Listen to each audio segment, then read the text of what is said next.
ಸ್ನೇಹಿತರೆ, media masters ನ್ಯೂಸ್ಗೆ ಸ್ವಾಗತ. ಗೆಳೆಯರೆ, ಜಗತ್ತಿನ ನಾನಾ ಕಡೆಗಳಲ್ಲಿ ರೆಜಿಮ್ ಚೇಂಜ್ನ ಅವಾಂತರ ಹೆಚ್ಚಾಗ್ತಾ ಇದೆ. ಬಾಂಗ್ಲಾದೇಶ ಆಯಿತು, ಸಿರಿಯಾ ಆಯಿತು. ಈಗ ಇನ್ಯಾವ ದೇಶದಲ್ಲಿ ಇನ್ಯಾವ ಶಕ್ತಿಗಳು ಸರ್ಕಾರಗಳನ್ನು ಕೆಡವುವ ತಂತ್ರವನ್ನು ಮಾಡ್ತಾ ಇವೆ ಅನ್ನೋ ಅನುಮಾನಗಳು ಮೂಡ್ತಾ ಇವೆ. ಇಂತಹ ಹೊತ್ತಲ್ಲಿ ಭಾರತದಲ್ಲಿ ಕೂಡ ಇಂತಹದೊಂದು ಕೆಲಸ ಆಗಲಿದ್ಯಾ ಅನ್ನೋ ಅನುಮಾನ ಮೂಡ್ತಾ ಇದೆ. ಕೇಂದ್ರ ಸರ್ಕಾರವನ್ನು ಅಸ್ಥಿರಗೊಳಿಸೋದಕ್ಕೆ ಇಂಡಿ ಮೈತ್ರಿಕೂಟ ಪ್ಲಾನ್ ಮಾಡಿದ್ಯಾ ಅನ್ನೋ ಅನುಮಾನ ಕೂಡ ದಟ್ಟ ಆಗ್ತಾ ಇದೆ. ಸದ್ಯಕ್ಕೆ ಇಂಡಿ ಮೈತ್ರಿಕೂಟದಿಂದ ಹೊರಗೆ ಉಳಿದುಕೊಂಡಿರುವ ಮಮತಾ ಬ್ಯಾನರ್ಜಿ ಅವರನ್ನ ಮೈತ್ರಿಕೂಟದ ನಾಯಕಿಯನ್ನಾಗಿ ಮಾಡುವ ಮೂಲಕ ತನ್ನ ಬಲವನ್ನು ಹೆಚ್ಚಿಸಿಕೊಂಡು ಈಗಿರುವ ನರೇಂದ್ರ ಮೋದಿ ನೇತೃತ್ವದ ಸರ್ಕಾರವನ್ನು ಕೆಡವುವ ಪ್ರಯತ್ನವನ್ನು ಅವರು ಮಾಡ್ತಾ ಇದ್ದಾರಾ ಅನ್ನೋ ಕುತೂಹಲ ಹೆಚ್ಚಾಗ್ತಾ ಇದೆ. ಯಾಕೆಂದರೆ ಇತ್ತೀಚೆಗೆ RJDಯ ಮುಖಂಡ ಲಾಲು ಪ್ರಸಾದ್ ಯಾದವ್ NDA ಮಿತ್ರ ಪಕ್ಷವಾದ JDUನ ಮುಖ್ಯಸ್ಥ ಹಾಗೂ ಬಿಹಾರದ ಮುಖ್ಯಮಂತ್ರಿ ನಿತೀಶ್ ಕುಮಾರ್ ಅವರಿಗೆ ಇಂಡಿ ಮೈತ್ರಿಕೂಟದ ಬಾಗಿಲು ಇನ್ನೂ ತೆರೆದಿದೆ ಅಂತ ಹೇಳೋದರ ಮೂಲಕ ನಿತೀಶ್ ಅವರನ್ನ ಇಂಡಿ ಮೈತ್ರಿಕೂಟಕ್ಕೆ ಆಹ್ವಾನಿಸಿದ್ದಾರೆ. ಆದರೆ ಇದಕ್ಕೆ ನಿತೀಶ್ ಸೀರಿಯಸ್ ಆಗೇನು ಪ್ರತಿಕ್ರಿಯೆಯನ್ನ ಕೊಟ್ಟಿಲ್ಲ. ಹಾಗಾದ್ರೆ ನಿತೀಶ್ ಕುಮಾರ್ ಹೋದ ಮಾತಕ್ಕೆ NDA ಮೈತ್ರಿಕೂಟ ಬಿದ್ದು ಹೋಗುತ್ತಾ? ಹಾಗೆ ಆಗಬೇಕು ಅಂತ ಅಂದ್ರೆ ಇಂಡಿ ಮೈತ್ರಿಕೂಟ ಯಾವೆಲ್ಲ ಪಕ್ಷಗಳನ್ನ ಸೆಳಿಬೇಕು, ಅದು ಕಾಂಗ್ರೆಸ್ನಿಂದ ಸಾಧ್ಯ ಆಗುತ್ತಾ ಅನ್ನೋ ಚರ್ಚೆಗಳು ಕೂಡ ಈಗ ಆರಂಭ ಆಗಿವೆ. ಹಾಗಾದ್ರೆ ಇಲ್ಲಿ ಇಂಡಿ ಮೈತ್ರಿಕೂಟ ನಿಜಕ್ಕೂ ಇಂಥದೊಂದು ತಂತ್ರಗಾರಿಕೆಯನ್ನ ಮಾಡ್ಕೊಂಡಿದ್ಯಾ? ಜಗತ್ತಿನ ಬೇರೆ ಬೇರೆ ಕಡೆಗಳಲ್ಲಿ ಸರ್ಕಾರವನ್ನು ಬೀಳಿಸಿರುವ ಶಕ್ತಿಗಳು ಭಾರತದಲ್ಲೂ ಕೂಡ ಸರ್ಕಾರವನ್ನು ಕೆಡುವಂತಹ ಕೃತ್ಯಕ್ಕೆ ಕೈ ಹಾಕುತ್ವಾ? ಅಷ್ಟು ಸುಲಭವಾಗಿ NDA ಮೈತ್ರಿಕೂಟ ಬಿದ್ದು ಹೋಗುತ್ತಾ ಅನ್ನೋದ್ರ ಬಗ್ಗೆ ಒಂದಷ್ಟು ಮಾಹಿತಿಯನ್ನು ನಾವಿಲ್ಲಿ ನೋಡೋಣ.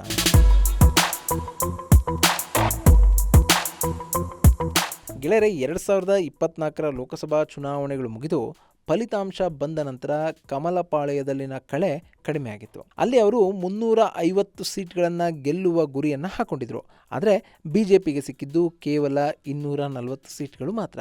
ಹೀಗಾಗಿ ಅಲ್ಲಿ ಸ್ಪಷ್ಟ ಬಹುಮತ ಕೂಡ BJPಗೆ ಸಿಕ್ಕಿರಲಿಲ್ಲ. ಆದರೆ ಆ ಚುನಾವಣೆಯಲ್ಲಿ NDA ಮೈತ್ರಿಕೂಟ 293 ಸ್ಥಾನಗಳನ್ನು ಗಳಿಸಿಕೊಂಡಿತ್ತು. ಅದು ಚುನಾವಣಾ ಪೂರ್ವ ಮೈತ್ರಿಯಾಗಿದ್ದ ಕಾರಣ NDA ಆ ಚುನಾವಣೆಯಲ್ಲಿ ಜಯವನ್ನು ತನ್ನದಾಗಿಸಿಕೊಂಡಿತ್ತು.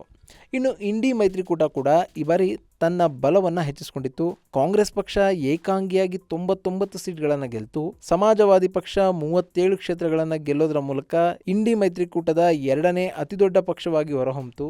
ಇನ್ನು ಇಂಡಿ ಮೈತ್ರಿಕೂಟ ಒಟ್ಟು 201 ಸ್ಥಾನಗಳನ್ನು ಗೆದ್ದರೆ ಕೂಟದಿಂದ ಹೊರಗುಳಿದಿದ್ದ ತೃಣಮೂಲ ಕಾಂಗ್ರೆಸ್ 29 ಕ್ಷೇತ್ರಗಳನ್ನು, ಆಮ್ ಆದ್ಮಿ ಪಕ್ಷ 3 ಹಾಗೂ ಕೆಲ ರಾಜ್ಯಗಳಲ್ಲಿ ಇಂಡಿ ಕೂಟದಿಂದ ಬೇರೆಯಾಗಿ ಸ್ಪರ್ಧೆ ಮಾಡಿದ್ದ CPM 1 ಸ್ಥಾನವನ್ನು ಗೆದ್ದುವು. ಅಲ್ಲಿಗೆ ಇಂಡಿ ಮೈತ್ರಿಕೂಟದ ಒಳಗಿನ ಹಾಗೂ ಹೊರಗಿನ ಪಕ್ಷಗಳ ಲೆಕ್ಕಾಚಾರ 234ಕ್ಕೆ ಬಂದು ನಿಂತಿದೆ. ಇನ್ನು ಇಂಡಿ ಮೈತ್ರಿಕೂಟ ಹಾಗೂ NDA ಎರಡರಿಂದಲೂ ಕೂಡ ದೂರ ಉಳಿದ ಪಕ್ಷಗಳ ಸದಸ್ಯರ ಸಂಖ್ಯೆ 9. ಅದರಲ್ಲಿ ಅತಿ ಹೆಚ್ಚು ಇರೋದು ಆಂಧ್ರದ YSRCPಯ ಸಂಸದರು. ಹಾಗೆಯೇ ಇನ್ನುಳಿದ 7 ಮಂದಿ ಸ್ವತಂತ್ರ ಸಂಸದರು ಸಂಸತ್ತನ್ನ ಪ್ರವೇಶ ಮಾಡಿದ್ರು. ಅಲ್ಲಿಗೆ 543 ಕ್ಷೇತ್ರಗಳ ಪೈಕಿ 293 ಕ್ಷೇತ್ರಗಳನ್ನು ಗಳಿಸಿಕೊಂಡಿರುವ NDA ಅಧಿಕಾರಕ್ಕೇರ್ತು.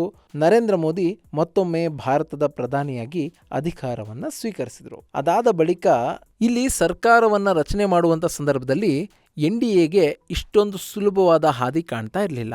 ಯಾಕೆಂದರೆ ಅದಾಗಲೇ ಇಂಡಿ ಮೈತ್ರಿಕೂಟದ ನಾಯಕರು ಆಂಧ್ರ ಪ್ರದೇಶದ ಚಂದ್ರಬಾಬು ನಾಯ್ಡು ಹಾಗೂ ಬಿಹಾರದ JDU ಪಕ್ಷದ ನಿತೀಶ್ ಕುಮಾರ್ ಅವರನ್ನ ಸೆಳೆಯುವ ತಂತ್ರಗಾರಿಕೆಯನ್ನ ಮಾಡಿಕೊಂಡ್ರು. ಈ ಎರಡು ಪಕ್ಷಗಳಿದೆಯಲ್ಲ, ಇಲ್ಲಿ TDP 16 ಸ್ಥಾನಗಳನ್ನ ಹೊಂದಿದ್ರೆ JDU 12 ಸಂಸದರನ್ನ ಹೊಂದಿದೆ. ಸೊ ಇವರಿಬ್ಬರು ಸೇರಿದಾಗ 28 ಸದಸ್ಯರ ಬಲ ಸಿಕ್ಕಂತಾಗುತ್ತೆ.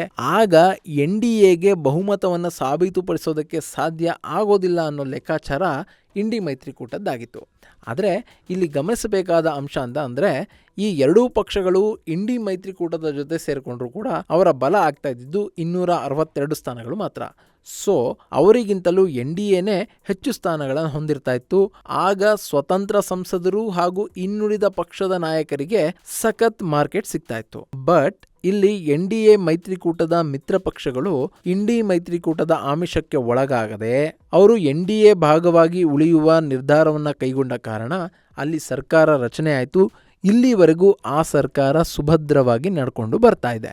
ಆದರೆ ಈಗ ಈ ಸರ್ಕಾರವನ್ನ ಅಸ್ಥಿರಗೊಳಿಸುವ ಪ್ರಯತ್ನಗಳೇನಾದರೂ ನಡೆಯುತ್ವಾ ಅನ್ನೋ ಅನುಮಾನ ಮೂಡ್ತಾ ಇದೆ. ಯಾಕೆಂದ್ರೆ NDA ಮೈತ್ರಿಕೂಟದ ಪ್ರಮುಖ ನಾಯಕ ಅಂತ ಗುರುತಿಸಿಕೊಂಡಿರುವ ನಿತೀಶ್ ಕುಮಾರ್ ಅವರನ್ನ ಇಂಡಿ ಮೈತ್ರಿಕೂಟಕ್ಕೆ ಕರೆಯುವಂತಹ ಪ್ರಯತ್ನಗಳು ನಡೀತಾ ಇವೆ.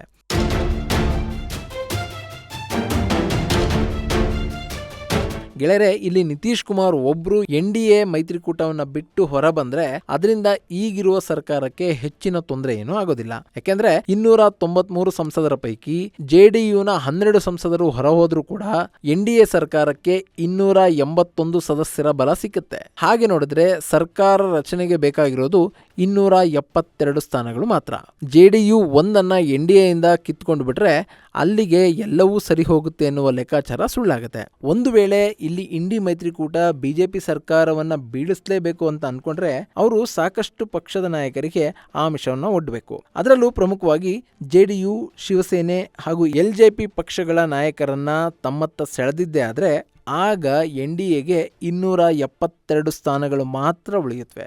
ಈ ಸಂದರ್ಭದಲ್ಲಿ ಬೇರಿನ್ಯಾವುದೇ ಪಕ್ಷದ ನಾಯಕರು ಆ ಕಡೆ ಈ ಕಡೆ ಜಂಪ್ ಮಾಡಿದ್ರು ಕೂಡ ಸರ್ಕಾರ ಉರುಳುವ ಸಾಧ್ಯತೆಗಳಿರುತ್ತೆ.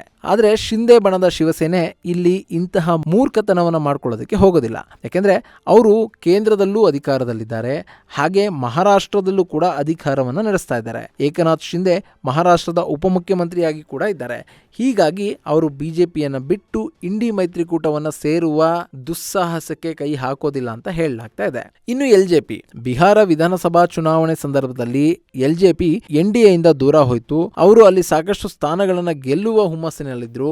ಆದರೆ ಅವರಿಗೆ ಅಲ್ಲಾಗಿದ್ದು ತುಂಬಾನೇ ನಿರಾಸೆ. ಹೀಗಾಗಿ LJP ತನ್ನ ಅಸ್ತಿತ್ವವನ್ನು ಉಳಿಸಿಕೊಳ್ಳುವ ಕಾರಣದಿಂದಾದರೂ ಅವರು NDAನಲ್ಲೇ ಉಳಿತಾರೆ ಹೊರತು ಇಂಡಿ ಮೈತ್ರಿಕೂಟವನ್ನು ಸೇರೋದಿಲ್ಲ ಅನ್ನೋದು ಬಿಹಾರದ ರಾಜಕೀಯ ಪಂಡಿತರ ಲೆಕ್ಕಾಚಾರ. ಇನ್ನು ನಿತೀಶ್ ಕುಮಾರ್, ಸದ್ಯಕ್ಕೆ ನಿತೀಶ್ ಕುಮಾರ್ ಬಿಹಾರದ ಮುಖ್ಯಮಂತ್ರಿ ಆಗಿದ್ದಾರೆ. ಒಂದು ವೇಳೆ ಅವರು NDAನ ಬಿಟ್ಟು ಇಂಡಿ ಮೈತ್ರಿಕೂಟವನ್ನು ಸೇರಿದ್ರು ಅಂತಾನೆ ಇಟ್ಕೊಳ್ಳೋಣ, ಆಗ ನಿತೀಶ್ ಕುಮಾರ್ ಅವರಿಗೆ ಇಂಡಿ ಮೈತ್ರಿಕೂಟ ಯಾವ ಸ್ಥಾನಮಾನವನ್ನು ಕೊಡುತ್ತೆ? ಇಲ್ಲಿ ನಿತೀಶ್ ಕುಮಾರ್ ಅವರ ಬಗ್ಗೆ ಮಾತಾಡುವಾಗ ಈ ಪ್ರಶ್ನೆ ತುಂಬಾ ಮುಖ್ಯ ಆಗುತ್ತೆ. ಯಾಕೆಂದ್ರೆ ನಿತೀಶ್ ಕುಮಾರ್ ಅವರಿಗೆ ಪ್ರಧಾನಿ ಪಟ್ಟವನ್ನು ಕೊಟ್ಟರೆ ಮಾತ್ರ ಅವರು NDAನ ಬಿಟ್ಟು ಇಂಡಿ ಮೈತ್ರಿಕೂಟವನ್ನು ಸೇರಬಹುದು. ಆದರೆ ಇಲ್ಲಿ ಇಂಡಿ ಮೈತ್ರಿಕೂಟಕ್ಕೆ ನಿತೀಶ್ ಕುಮಾರ್ ಬಂದರೂ ಕೂಡ ಬಹುಮತ ಸಿಗೋದಿಲ್ಲ. ಹೀಗಾಗಿ ಅವರಿಗೆ ಪ್ರಧಾನಿ ಪಟ್ಟ ಸಿಕ್ಕೇ ಸಿಗುತ್ತೆ ಅಂತ ಹೇಳೋದಕ್ಕೆ ಸಾಧ್ಯ ಆಗೋದಿಲ್ಲ. ಇನ್ನು ನಿತೀಶ್ ಕುಮಾರ್ ಬಂದಾಕ್ಷಣ ಇಂಡಿ ಮೈತ್ರಿಕೂಟದ ಇನ್ನಿತರೆ ನಾಯಕರು ಪ್ರಧಾನಿ ಪಟ್ಟವನ್ನು ಅಷ್ಟು ಸುಲಭವಾಗಿ ಬಿಟ್ಕೊಡ್ತಾರಾ? ಗೆಳೆಯರೆ, ಮಮತಾ ಬ್ಯಾನರ್ಜಿ ಕಣ್ಣಿಟ್ಟು ಕೂತಿರೋದೇ ಭಾರತದ ಪ್ರಧಾನಮಂತ್ರಿ ಹುದ್ದೆಯ ಮೇಲೆ. ಹೀಗಾಗಿ ಆ ಹುದ್ದೆ ನಿತೀಶ್ ಕುಮಾರ್ ಪಾಲಾಗುತ್ತೆ ಅಂತಂದ್ರೆ ಅಲ್ಲಿ ಮಮತಾ ಬ್ಯಾನರ್ಜಿ ಅದಕ್ಕೆ ವಿರೋಧವನ್ನ ವ್ಯಕ್ತಪಡಿಸುವ ಸಾಧ್ಯತೆ ಇರುತ್ತೆ. ಸೊ ಮಮತಾ ಇಂಡಿ ಮೈತ್ರಿಕೂಟಕ್ಕೆ ಬೆಂಬಲವನ್ನ ಕೊಡೋದು ಡೌಟ್ ಆಗುತ್ತೆ. ಅಲ್ಲಿಗೆ ಇಂಡಿ ಮೈತ್ರಿಕೂಟದ ಒಟ್ಟು ಸ್ಥಾನಗಳ ಪೈಕಿ 29 ಸ್ಥಾನಗಳ ಕೊರತೆ ಅಲ್ಲುಂಟಾಗುತ್ತೆ. ಸೊ ನಿತೀಶ್ ಕುಮಾರ್ ಅವರು ಪ್ರಧಾನಿ ಆಗ್ತಾರೆ ಅಂದ್ರೆ ಇಂಡಿ ಮೈತ್ರಿಕೂಟದ ನಾಯಕರೇ ಒಪ್ಪೋದಿಲ್ಲ ಅನ್ನೋದನ್ನ ಇದು ತೋರಿಸಿಕೊಡುತ್ತೆ. ಇನ್ನು ಚಂದ್ರಬಾಬು ನಾಯ್ಡು, ಗೆಳೆಯರೆ, ಸದ್ಯಕ್ಕೆ ಚಂದ್ರಬಾಬು ನಾಯ್ಡು NDAನ ಬಿಟ್ಟು ಹೊರಬರುವಂತಹ ಪ್ರಶ್ನೆನೇ ಇಲ್ಲ. ಅವರು ಆಂಧ್ರ ಪ್ರದೇಶದಲ್ಲಿ CM ಆಗಿದ್ದಾರೆ. ಅವರ ಪಕ್ಷದ ಸಂಸದರು ಕೇಂದ್ರದಲ್ಲಿ ಮಂತ್ರಿಗಳಾಗಿದ್ದಾರೆ. ಅವರಿಗೆ ಬೇಕಾಗಿರುವಂತಹ ಮೂಲಭೂತ ಸೌಕರ್ಯಗಳು ಹಾಗೂ ಆರ್ಥಿಕ ನೆರವು ಕೇಂದ್ರ ಸರ್ಕಾರದಿಂದ ಸಿಗ್ತಾ ಇದೆ. ಅಮರಾವತಿಯ ನಿರ್ಮಾಣಕ್ಕೆ ಕೇಂದ್ರ ಸರ್ಕಾರ ಸಹಾಯ ಮಾಡ್ತಾ ಇದೆ. ಹೀಗಾಗಿ ಇದೆಲ್ಲವನ್ನು ಬಿಟ್ಟು ಇಂಡಿ ಮೈತ್ರಿಕೂಟವನ್ನು ಸೇರೋದ್ರ ಮೂಲಕ ತಮ್ಮ ಪಕ್ಷ, ತಮ್ಮ ಮಗ ಹಾಗೂ ತಮ್ಮ ಭವಿಷ್ಯವನ್ನ ಅಡಕತ್ತರಿಗೆ ಸಿಲುಕಿಸೋದಕ್ಕೆ ಚಂದ್ರಬಾಬು ನಾಯ್ಡು ಸಿದ್ಧ ಇಲ್ಲ. ಹೀಗಾಗಿನೇ ಇಲ್ಲಿ ಚಂದ್ರಬಾಬು ನಾಯ್ಡು ಅವರನ್ನ ಸೆಳೆಯೋದಕ್ಕೂ ಕೂಡ ಇಂಡಿ ಮೈತ್ರಿಕೂಟಕ್ಕೆ ಸಾಧ್ಯ ಆಗೋದಿಲ್ಲ ಅನ್ನೋ ಮಾತುಗಳು ಕೇಳಿ ಬರ್ತಾ ಇವೆ. ಒಂದು ವೇಳೆ ಇಂಡಿ ಮೈತ್ರಿಕೂಟ ಮಿರಾಕಲ್ನ ಮಾಡ್ಬಿಡ್ತು ಅಂತ ಇಟ್ಕೊಳ್ಳೋಣ, ಆಗ NDA ಇಂದ ಚಂದ್ರಬಾಬು ನಾಯ್ಡು, ನಿತೀಶ್ ಕುಮಾರ್, LJP, ಶಿವಸೇನೆ ಇವರೆಲ್ಲರೂ ಕೂಡ ಹೊರಗಡೆ ಬಂದ್ರೆ NDAಗೆ 40 ಸ್ಥಾನಗಳು ಕಡಿಮೆ ಆಗುತ್ತೆ. ಅಲ್ಲಿಗೆ NDA 253 ಸ್ಥಾನಗಳಿಗೆ ತೃಪ್ತಿ ಪಟ್ಕೊಳ್ಬೇಕಾಗಿ ಬರುತ್ತೆ. ಒಂದು ವೇಳೆ ಈ ರೀತಿಯ ತಂತ್ರಗಾರಿಕೆಯನ್ನ ಇಂಡಿ ಮೈತ್ರಿಕೂಟ ಮಾಡ್ತಾ ಇದೆ ಅನ್ನೋ ಸುಳಿವು ಸಿಕ್ಕಿದ್ರು ಸಾಕು, ಆಡಳಿತಾರೂಢ ಬಿಜೆಪಿ ತಾನು ಕೂಡ ಆಪರೇಷನ್ಗೆ ಇಳಿಯುವ ಸಾಧ್ಯತೆ ಇರುತ್ತೆ. ಮೊದಲಿಗೆ ಅವರು ಮಮತಾ ಬ್ಯಾನರ್ಜಿಯನ್ನೋ ಅಥವಾ ಅಖಿಲೇಶ್ ಯಾದವ್ ಅವರನ್ನ ತಮ್ಮತ್ತ ಸೆಳೆಯುವ ಪ್ರಯತ್ನವನ್ನ ಮಾಡಬಹುದು. ಗೆಳೆಯರೆ, ಇಲ್ಲಿ ಪ್ರಾದೇಶಿಕ ಪಕ್ಷಗಳು ಹೆಚ್ಚು ದಿನಗಳ ಕಾಲ ಅಧಿಕಾರದಿಂದ ದೂರ ಉಳಿಯೋದಕ್ಕೆ ಸಾಧ್ಯ ಆಗೋದಿಲ್ಲ. ಅದರಲ್ಲೂ ಉತ್ತರ ಪ್ರದೇಶದಲ್ಲಿ ಅಖಿಲೇಶ್ ಯಾದವ್ ಅವರ ಪಕ್ಷ ಈಗಾಗಲೇ ಅಧಿಕಾರದಿಂದ ದೂರ ಆಗಿ 8 ವರ್ಷಗಳು ಕಳೀತಾ ಬಂದಿವೆ. ಕೇಂದ್ರದಲ್ಲೂ ಕೂಡ ಅವರಿಗೆ ಅಧಿಕಾರ ಸಿಗ್ತಾ ಇಲ್ಲ. ಹೀಗಾಗಿ ಬಿಜೆಪಿ ಸರ್ಕಾರದ ಭಾಗವಾಗೋದಕ್ಕೆ ಅಖಿಲೇಶ್ ಯಾದವ್ ಒಪ್ಪಿದ್ರೂ ಕೂಡ ಅನುಮಾನ ಪಡಬೇಕಾಗಿಲ್ಲ. ಸೊ ಅಖಿಲೇಶ್ ಯಾದವ್ ಏನಾದ್ರೂ NDA ಭಾಗ ಆಗಿಬಿಟ್ರೆ ಅಲ್ಲಿ 37 ಸಂಸದರು ಈಸಿಯಾಗಿ ಬಿಜೆಪಿಯ ಬೆಂಬಲಕ್ಕೆ ನಿಲ್ತಾರೆ. ಸೊ NDAಗೆ ಮತ್ತೆ ಬಹುಮತ ಸಿಕ್ಕಂತಾಗುತ್ತೆ. ಗೆಳೆಯರೆ, ಇದು ರಾಜಕೀಯ. ಇಲ್ಲಿ ಅಧಿಕಾರವನ್ನು ಉಳಿಸಿಕೊಳ್ಳೋದಕ್ಕೆ ಎಲ್ಲರೂ ಕೂಡ ಪ್ರಯತ್ನ ಮಾಡ್ತಾರೆ. ಅದು ಇಂಡಿಯಾ ಆಗಿರಬಹುದು, NDA ಆಗಿರಬಹುದು. ಎಲ್ಲ ಮೈತ್ರಿಕೂಟಗಳು, ಎಲ್ಲ ಪಕ್ಷಗಳು ತಮಗೆ ಅಧಿಕಾರ ಬೇಕು ಅಂತ ಹಠ ಹಿಡಿಯುತ್ತವೆ. ಹೀಗಾಗಿ ಅಧಿಕಾರ ಉಳಿಸಿಕೊಳ್ಳೋದಕ್ಕೆ ಯಾವ ಮಟ್ಟಕ್ಕೆ ಬೇಕಿದ್ರೂ ಹೋಗುವಂತಹ ಪರಿಸ್ಥಿತಿ ಈ ಕಾಲದಲ್ಲಿ ನಿರ್ಮಾಣ ಆಗಿದೆ. ಇದೆಲ್ಲವನ್ನ ಗಮನಿಸಿದರೆ ಕೇಂದ್ರ ಸರ್ಕಾರವನ್ನು ಉರುಳಿಸಿ ಇಂಡಿ ಮೈತ್ರಿಕೂಟದ ಸರ್ಕಾರವನ್ನು ರಚನೆ ಮಾಡಬಹುದು ಅಂತ ಹೇಳಲಾಗ್ತಿರುವಂತಹ ಮಾತೆ ಒಂದು ರೀತಿ ಹಾಸ್ಯಾಸ್ಪದವಾಗಿ ಕಾಣ್ತಾ ಇದೆ. ಇಷ್ಟರ ಮೇಲೂ ಭಾರತದಲ್ಲಿ ಏನಾದರೂ ಸರ್ಕಾರವನ್ನು ಕೆಡವಿ ಮತ್ತೊಂದು ಸರ್ಕಾರ ರಚನೆ ಆದರೆ ಅದು ಈ ಶತಮಾನದ ಅಚ್ಚರಿಗಳಲ್ಲಿ ಒಂದು ಅಂತ ಅನ್ನಿಸಿಕೊಳ್ಳದೆ ಇರೋದಿಲ್ಲ. ಇದು ಗೆಳೆಯರೆ, ಕೇಂದ್ರ ಸರ್ಕಾರವನ್ನು ಕೆಡವೋದಕ್ಕೆ ಇಂಡಿ ಮೈತ್ರಿಕೂಟ ತಂತ್ರವನ್ನು ಹೆಣೆದಿದೆ ಅನ್ನೋದ್ರ ಬಗ್ಗೆ ಒಂದಷ್ಟು ಮಾಹಿತಿ. ಮುಂದಿನ ವಿಡಿಯೋದಲ್ಲಿ ಮತ್ತೊಂದು ವಿಶೇಷ ಮಾಹಿತಿಯನ್ನು ನಿಮ್ಮ ಮುಂದಿಡ್ತೀನಿ. ಅಲ್ಲಿವರೆಗೂ ನಮಸ್ಕಾರ.